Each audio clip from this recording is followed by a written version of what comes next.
Vous êtes-vous déjà approché de très près du chef-d'œuvre de Léonard de Vinci, La Joconde? Si vous le faites, ou si vous zoomez sur une image haute résolution, vous remarquerez peut-être quelque chose de très étrange au sujet de son visage si familier. Regardez attentivement. Il manque quelque chose d'essentiel à son expression énigmatique. La Joconde n'a ni sourcils ni cils. C'est un détail qui échappe beaucoup, mais une fois qu'on le sait, on ne peut plus l'ignorer. Alors, quelle est l'explication derrière ce visage glabre? Une théorie populaire suggère que c'était simplement la mode à l'époque de la Renaissance florentine. Les femmes de la haute société s'épilaient complètement les sourcils et les cils pour donner l'illusion d'un front plus haut et plus intellectuel. C'était considéré comme un signe de beauté et de sophistication. Si c'est le cas, Léonard de Vinci n'a fait que peindre Mona Lisa telle qu'elle était, suivant les canons esthétiques de son temps. Cependant, une autre théorie fascinante pointe du doigt les restaurations successives du tableau au fil des siècles. Un ingénieur français, Pascal Cotte, a analysé le tableau avec une technologie multispectrale de haute intensité. Ses recherches ont révélé des traces de pigments là où les sourcils et les cils auraient dû se trouver.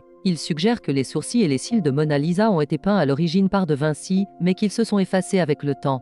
Selon lui, des nettoyages trop agressifs par les restaurateurs auraient pu accidentellement effacer ces détails délicats. Le solvant utilisé aurait pu dissoudre les fines couches de peinture qui formaient ces poils subtils. Alors, la Joconde était-elle une icône de la mode de son époque ou la victime d'une restauration un peu trop zélée? Le mystère reste entier, ajoutant une couche de plus à l'aura de ce portrait légendaire. La prochaine fois que vous regarderez ce visage célèbre, vous y verrez peut-être une histoire différente. Pour découvrir d'autres secrets cachés dans l'art et l'histoire, abonnez-vous à Faits Inouïs.